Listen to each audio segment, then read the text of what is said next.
Las víctimas no hablan cuando quieren, hablan cuando pueden. O sea, tú me quieres decir que si mis papás no me quieren, entonces ¿ya me pueden hacer todos esos crímenes? ¿O cuál es la percepción de esos comentarios tan absurdos? Pero ya perdieron la batalla de tenernos separadas.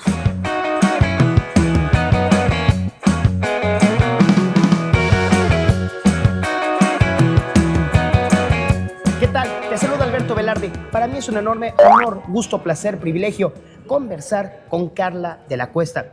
Ella es autora de Todo a la Luz, un libro que no estamos hablando aquí de un testimonio personal, no estamos hablando aquí de tu perspectiva de las cosas, sino que es un libro que habla del caso Trevi Andrade desde la documentación, la evidencia, los expedientes.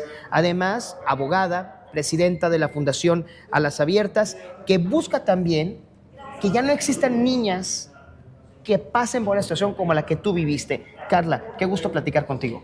Oye, pues la verdad que el gusto es mío. Me encanta siempre poder platicar con personas como tú que siento que se interesaron en realmente en entender más profundamente o en leer el libro o porque yo sé que todo el mundo sabe del caso, eso es fácil, ¿no? Todo el mundo lo sabe, pero de repente el sentir en tus comentarios que investigaste, que quisiste abrir tus oídos y tus ojos y tu mente a entender un poco más a profundidad, para mí es muy satisfactorio. Gracias.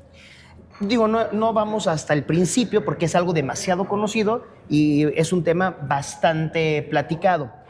Lo que comentábamos antes de entrar al aire, después de casi 30 años de todo lo que sucedió, hemos escuchado algunas versiones. Hemos escuchado la versión de Aline Hernández con el libro de La Gloria por el Infierno, la versión de la misma Gloria de Los Ángeles Treviño, la versión de Karina Yapor, que es el caso que se juzgó. Hemos escuchado la versión de María Raquenel a través del podcast que lanzó hace un tiempo, pero no son todas las versiones porque no son todas las víctimas. Y este libro no está hablando del chisme, no está hablando del morbo. Son pruebas documentales. Hay declaraciones. Trabajaste desde tu perspectiva como abogada, aventándote 1 tonelada de fojas del expediente y encontraste las incongruencias, los absurdos y las injusticias a las que fueron víctimas ustedes. Porque de 40 testimonios, de 40 víctimas, solamente 11 declararon. Y de esas 11 hubo un juez que desestimó todo. Todo. Gracias por entenderlo. Lo valoro mucho. Karina y Aline son mis hermanas de vida, son mis hermanas de dolor y ellas, todavía siendo muy jovencitas, se animaron a relatar su historia, lo cual es súper plausible. Yo pues tardé más de 2 décadas justamente porque me encanta una frase que dice una asociación contra el abuso sexual infantil que dice: las víctimas no hablan cuando quieren, hablan cuando pueden, ¿no? A veces necesitas demasiado tiempo, sobre todo cuando es un caso tan mediático, cuando a las personas a las que enfrentas tienen tanto poder y te infligen tanto miedo, pero el conocimiento me dio fuerzas, ¿no? El conocimiento como activista, el conocimiento como abogada, el conocimiento del expediente, el saber que lo que yo estaba diciendo justamente o lo que yo estaría relatando en este libro es justamente lo que tú decías. No es mi opinión porque yo creo, porque yo pienso, es un análisis jurídico, es un trabajo de investigación. Yo necesitaba saber, digamos, la verdad jurídica, ¿no? No solamente guiarme, porque tú como víctima te puedes equivocar en algunos detalles y justificar cosas que son injustificables, pasar por alto cosas porque tienes más miedo que ganas de tener claridad, o a lo mejor yo puedo decir, es que yo creo que México hizo mal, pero ¿mal en qué? Yo necesitaba poder explicarte. Cualquier cosa que tú me preguntes te la puedo explicar porque estudié muchos años para entenderlo. Entonces, para mí es una satisfacción porque realmente es la voz de estas 11 víctimas, pero hoy estamos unidas todas, no solo estamos unidas Karina, Aline, yo, Liliana, Marlene, somos muchísimas que estamos unidas y que estamos de la mano, y eso es ese es un triunfo que no nos van a poder quitar. Esa es nuestra principal y más grande victoria, el que nos quisieron destruir, separar y siguen tratando de destruirnos y de separarnos, pero que después de tantos años podamos estar libres, pero de la mano, pero diciendo, ya no nos pueden seguir pasando encima, porque nos han seguido pasando encima con estos proyectos como los que mencionabas, ¿no? Donde se han revictimizado, ¿no? Una serie en el 2023 fuera de toda perspectiva de derechos humanos, fuera de toda perspectiva de género, fuera de toda perspectiva de niñez, fuera de toda perspectiva de víctimas. O sea, ¿a quién se le ocurre, no? Entonces, pues fue la gota que derramó el vaso y creo que esos ataques tan fuertes finalmente terminaron dándonos la fuerza para decir hasta aquí, ¿no? Y haciendo un poco de memoria con todo lo que conocimos del caso a través de medios de comunicación, obviamente desde el sesgo de quienes contaban la historia, pero un común denominador son los momentos de crueldad, de tortura, de esclavitud, tantas formas de manipulación que ustedes vivieron, aislamiento, monopolización de la percepción, significaba que solamente la visión de Sergio Andrade era la que ustedes podían tener. Tenían también, no las dejaban descansar, las privaban del descanso, las amenazaban, las intimidaban, engañaban a las familias. Vaya, se hicieron tantas historias para intentar mejorar la imagen pública de quienes llevan los reflectores, que en este caso fueron Sergio y Gloria, que nunca se permitió escuchar a quienes estaban sufriendo más allá de la fama. Tú entraste porque eras fan, porque estabas en un club de fans, luego te hicieron la propuesta de una revista y de poco en poco fuiste entrando hasta que llegó un punto donde era imposible salir. Y más allá del juicio de las personas de, ay, pero ¿por qué los papás no hacían nada? No puedes hablar de una realidad que no conoces. Pero además, aunque, fíjate, justamente hablaba de eso. A ver, si mis papás no hacían nada, porque te la voy a poner bien fácil, no me querían. Es más, se querían deshacer de mí. Es más, me vendieron. Vamos a suponer que esa es la realidad. ¿Me puedes decir eso qué tiene que ver con que hayan abusado de nosotras, con que nos hayan explotado, con que nos hayan torturado? O sea, tú me quieres decir que si mis papás no me quieren, entonces ¿ya me pueden hacer todos esos crímenes? ¿O cuál es la percepción de esos comentarios tan absurdos? Ok, les voy a dar el gusto de creer eso, que no, que si algo hemos tenido, y siempre lo hablamos mis compañeras y yo, es que si algo tenemos es una familia que nos ama, lo que pasa es que ellos fueron muy hábiles para engañar a nuestras familias, pero no me creas eso. Mejor tú crees que mi familia, es más, decía, por favor, llévense a Carla, se las regalo, vamos. Es más, te doy dinero para que te la lleves yo a ti. ¿Qué tiene que ver eso? Exacto. Pero fíjate que eso es una falacia, porque no tiene... Pero entonces, si tú ahorita ves unos niños en la calle que están abandonados, oye, te tengo buenas noticias, los puedes torturar. Porque, ¿sabes por qué? Porque ¿dónde estaban sus papás? Exacto. Es que si no los quieren sus papás, ¿por qué los tengo que querer yo? Casi. Y eso es una lógica muy simplista y muy lacerante, que solamente ridícula. Genera un ciclo de revictimización innecesario. Este libro busca darle dignidad al caso, desde la prueba documental, desde la evidencia. Y también entendemos cómo se dio el tejimaneje desde lo que decíamos antes de grabar, lo público que se vuelve político y lo político que se hace público.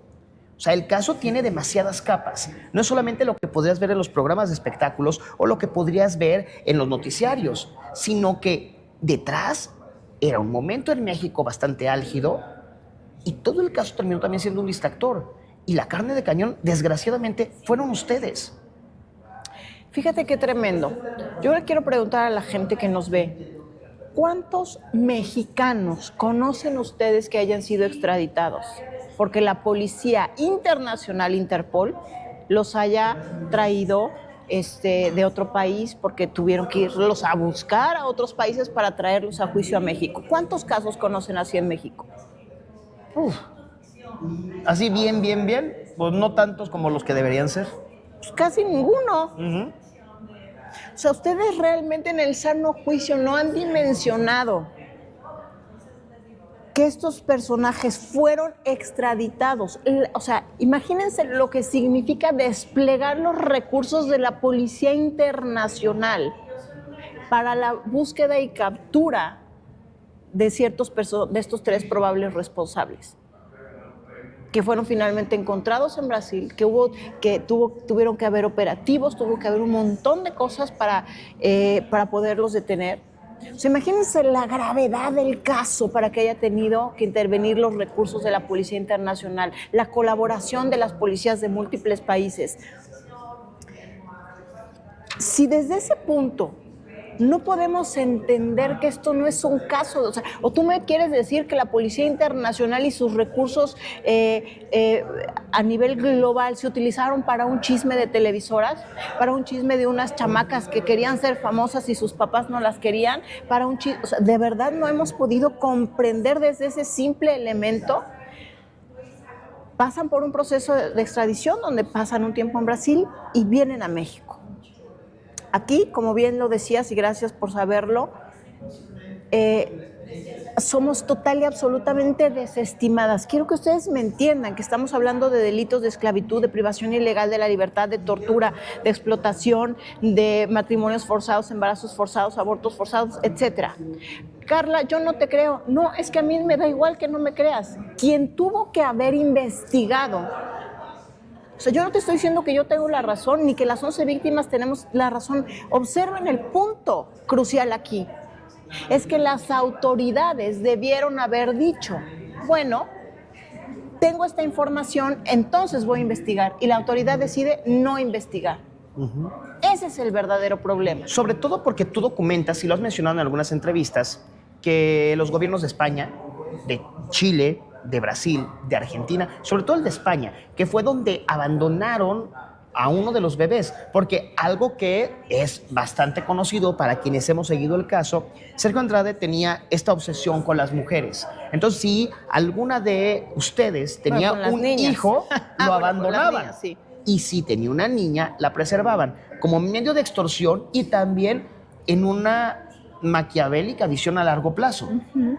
Qué terrible. Y había un mensaje, una carta de España, donde les dijeron a las autoridades mexicanas, está sucediendo esto, es un señor de esas características, de más de 40 años, que está rodeado de adolescentes.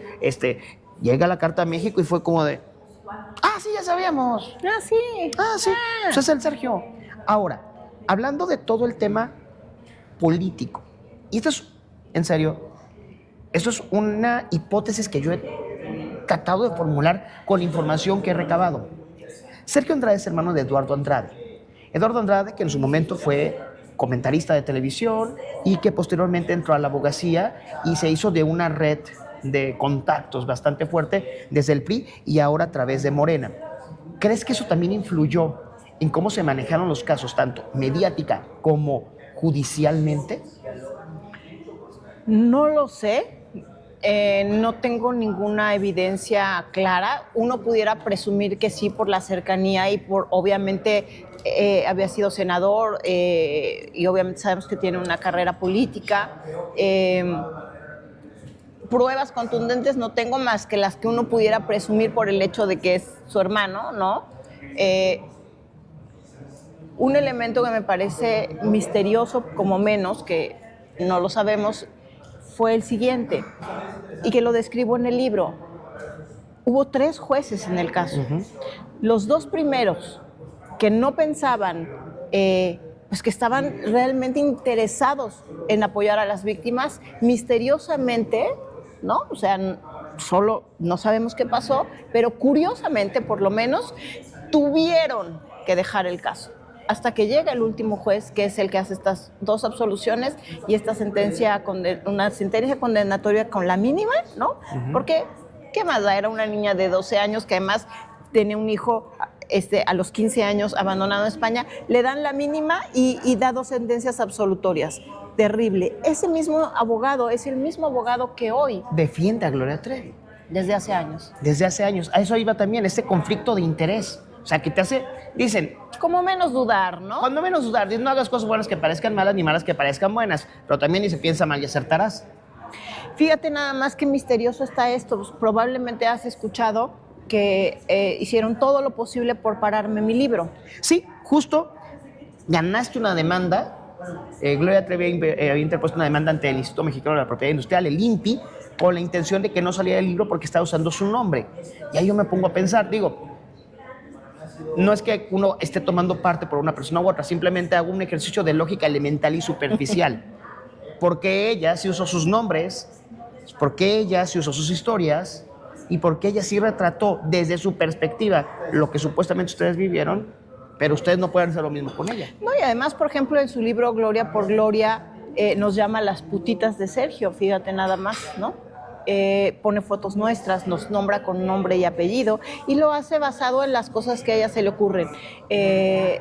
Luego saca la película y hace una declaración donde dice, donde nos vuelve a llamar PUTAs, ¿no? Hace una entrevista públicamente donde dice eso, nos dijo, o sea, ha hecho unas cosas terribles todavía hasta últimos momentos en sus conciertos diciéndonos hijas de pu, o sea, de verdad unas cosas terribles, pero nosotros desde la documentación, porque como tú bien lo dijiste, yo saqué esto de los expedientes judiciales, o sea, ni siquiera es una cosa de mi percepción, es un trabajo de investigación y resulta que no podemos. Pero fíjate qué curiosísimo que ese despacho de abogados, lo que decíamos hace un momento, que no quiere que yo analice la sentencia absolutoria que le dieron, que le dio un juez, es el mismo juez que es el mismo abogado señor. Y la fiscal. Y la procuradora son los mismos que no quieren que salga mi libro, porque son los que están, es el mismo despacho Maceo y Abogados. Entonces dices, mira, fíjate, o sea, usted, señor juez, hace una sentencia absolutoria y luego, años después, usted con su equipo de abogados me calla para que yo no juzgue o analice la sentencia absolutoria que usted dio. Mira qué cosas tan curiosas, ¿no? Exacto. Y miren, desgraciadamente, y ha sido un tema de debate en fechas recientes, el asunto del Poder Judicial y de cómo se llevan a cabo los juicios en nuestro país. El caso Trevi Andrade sí marcó un parteaguas desde la manera en cómo se procura la justicia, desde cómo se tendría que tratar a las víctimas. Desgraciadamente pasaron por revictimización constantemente y lo siguen haciendo, pero también se abrieron muchas puertas diferentes que están ayudando a chavos, que posteriormente también entraron a dinámicas de trata de personas. Por lo menos se hizo visible que existe un problema general y tú con Alas Abiertas también estás trabajando para evitar que siga sucediendo esto. Yo no lo creo, fíjate. Okay. Y yo creo que eso es porque de verdad yo les digo, les pido que nos den la oportunidad de leer el libro, porque creo que prácticamente nadie en este país ha tomado este caso como una enseñanza. Lo han tomado como un chisme del espectáculo. Es que es el tema. Desgraciadamente, como pasó desde el escenario de la farándula, tenemos esta mala percepción. Para empezar en México, tenemos esta mala costumbre de etiquetar. Entonces, si tú sales del espectáculo, nada más eres del espectáculo, sin pensar en todo lo que llevas detrás, todo tu bagaje. Y bien lo dices, desgraciadamente el caso se ha visto siempre desde el chisme, desde el morbo, no pensando en quienes han sido víctimas del mismo. Y creo que una de las grandes virtudes que se tienen en Todo a la Luz es justamente, como decíamos hace un momento, darle dignidad al caso. Esto, más que un chisme de farándula, es un tema criminal donde hubo víctimas, donde también hubo personas que dieron su vida, porque hubo casos, y lo sabemos, de bebés que perdieron la vida en medio de todo este asunto, y lo seguimos viendo como si fueran las páginas de una revista de chismes de espectáculos, cuando ha habido dolor, cuando ha habido tristezas, cuando ha habido penas, cuando ha habido corajes y cuando sigue una sensación de injusticia. ¿Crees que llegue en algún momento a subsanarse, a satisfacer esta necesidad de justicia que tienen ustedes como víctimas? Mira, no lo sé, espero que sí, pero nosotras tenemos algo que hay otras personas que nunca van a poder tener, y es el amor de todas nosotras como hermanas, como víctimas del caso. Nosotras somos más de 10 víctimas sobrevivientes que estamos unidas de la mano, que nos queremos, que nos amamos, que nos consideramos hermanas. Eso es lo que trataron toda la vida, han tratado de impedir, que nosotras estemos juntas, porque si estamos, mira, cuando nosotros estábamos allá adentro, no podíamos hablar entre nosotras, no podíamos tener una hermandad, hablábamos lo mínimo, porque claro, tú divide y vencerás. Terriblemente. No solo lo lograron allá adentro, lo lograron durante todos estos 20 años. Por primera vez ahorita. Algunas desde hace 5 o 6 años estamos juntas, muchas, otras nuevas, digamos, nuevas por decirlo, que se han ido sumando recientemente, pero ya perdieron la batalla de tenernos separadas, de que no nos hablemos, para que al no estar, y no nos hablamos no porque no nos quisiéramos, sino porque nos habían enseñado a no a estar en silencio, a no defendernos, nos enseñaron a tener la cabeza agachada, pero hoy ya perdieron la más importante de todas las batallas, que era mantenernos separadas, y nadie nos va a volver a separar. Somos más de 10 y estamos unidas, y ese enorme deseo que lograron, ese enorme objetivo que lograron por más de 20 años, de que no nos juntáramos para que no pudiéramos unir nuestras fuerzas, esa batalla ya la perdieron, porque estamos juntas y eso nadie nos lo va a volver a robar nunca. Carla de la Cuesta, un enorme honor, gusto, placer, privilegio platicar contigo, platicar del caso, y solo puedo desear que se haga justicia. Gracias. Y que quien cometió un delito lo pague en función de hacer un bien a la sociedad, pero sobre todo a quienes sufrieron y padecieron todas estas torturas y todos estos maltratos, esta esclavitud, esta explotación. Te lo agradezco bastante y espero que sea la primera de muchas conversaciones. Yo te agradezco a ti por estar tan informado, lo valoro mucho, no es lo común, entonces gracias. Hombre, gracias, un placer. Muchas gracias.